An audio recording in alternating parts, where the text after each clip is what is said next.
Conocida por su profunda identidad minera, la región de Atacama ha sido testigo de importantes historias de esplendor y desarrollo, lugares inhóspitos que conocieron el progreso y también el abandono, recuerdos que hoy sobreviven al paso del tiempo y al riguroso desierto.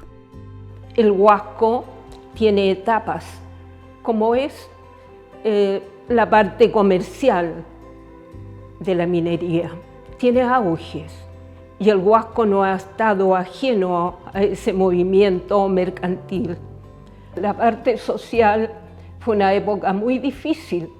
Quiero elevar este pensamiento a lo que fue el Gran Carrizal Alto, un poblado con iglesia, con cuarteles, con hospital. Esto era como la parte céntrica de acá de Carrizal Alto. Se comprende alrededor de 10 calles, y las casas iban al medio. Eran como ciudadelas, donde el trabajador llegaba y encontraba todo, desde escuela, el deporte, el teatro.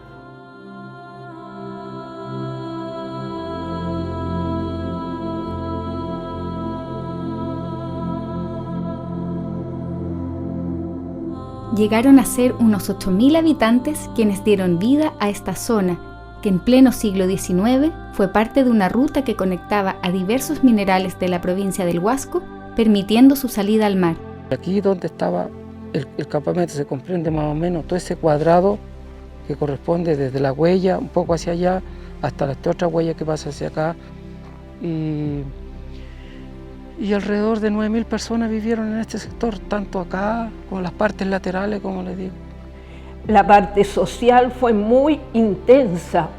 Tenemos que abocarnos, sí, a un siglo pasado, donde la parte, no sé, de adelantos no existía, donde tenías que traer agua, donde no tenías luz, donde existían las pulperías.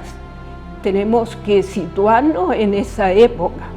Siguiendo la ruta hacia la costa, los vestigios de Canto del Agua permiten vislumbrar lo que este centro de fundición significó para Carrizal Alto y sus alrededores. Canto de Agua es donde está esa ruina como de que se fundía, ahí se fundían fierros, se fundían peles de fierro y corazas de fierro. Y bajaban a la costa, al puerto de Carrizal, que fue Puerto Mayor en los años que estamos mencionando. Hoy día lo conocemos como Carrizal Bajo. Fue el primer puerto de Chile, donde llegaban acá muchos extranjeros, llegaba ferrocarril. Primero se instala el puerto en la Herradura, que está como a 500 metros al sur de Carrizal. Ahí era el puerto, y después por el calado, que no empezó a funcionar porque los barcos ya eran de un poquito más de tonelaje, se cambia el puerto a Carrizal Bajo el 1 de septiembre de 1864. Así que de ahí empezó a funcionar hasta el año 1922, como sigo diciendo, del terremoto que dejó paralizado esta zona con respecto a eso. Pero en su apogeo, ese fue un puerto importante donde todos nuestros minerales bajaban o llegaban a este puerto mayor para ser exportados al mundo. Por eso me molesta mucho cuando dicen la caleta de Carrizal. No saben lo importante que es este puerto mayor, dirección obligada de todas las embarcaciones que cruzaban el Pacífico. Era un puerto donde habían casas, un salón de baile, donde se juntaba la gente de más dinero, ya la más acaudalada. Acá no se veía pobreza en esos tiempos en Carrizal.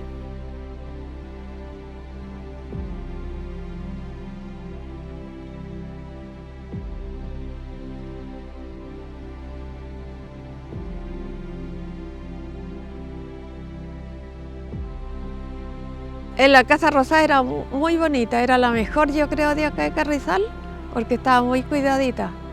Esa casa, ahí vivió el que instaló la línea del ferrocarril, John King, hizo el estudio y instaló la línea del ferrocarril de Carrizal Bajo pasando por Canto de Agua, Astilla, Cerro Colorado, Hierbabuena, Chacarita, y así se va la línea del ferrocarril.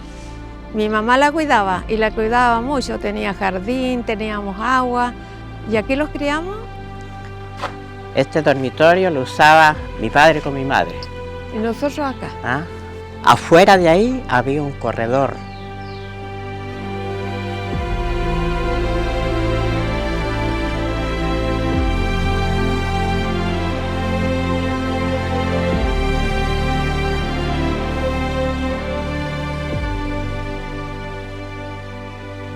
Esto es lo poco que va quedando de las antiguas construcciones de Carrizal, porque las demás ya fueron totalmente, ya no existen. Después se terminó esto y se fue desapareciendo todo, pues ya no llegaban barcos, no llegaba el fierro.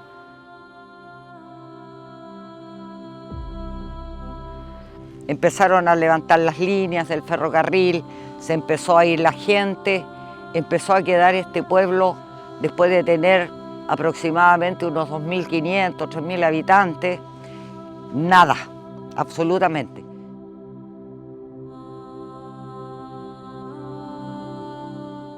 Posterior al 1900, la actividad minera en Carrizal Alto termina y Carrizal Bajo apenas se sostiene hasta el cierre definitivo del ferrocarril en la década del 60. Los pocos habitantes que en ese entonces deciden quedarse son testigos del deterioro de estos espacios, razón que les lleva a resguardar por sí mismos aquello que aún se conserva. Aquí estamos en el muelle donde se embarcaba el fierro, el cobre, bueno, primero el cobre y después el fierro. Estamos sentados en un diamante, como dicen muchos, sin descubrirlo. Y creo que por eso se debe respetar. Es muy emotivo, muy maravilloso ver ese pasado en la actualidad. Es maravilloso tener esa historia, contarla, poderla contar. Hoy día es importante que la historia la sigamos hablando, comentando, leyendo los libros de los historiadores. El Huasco no nace con los actuales, con los contemporáneos.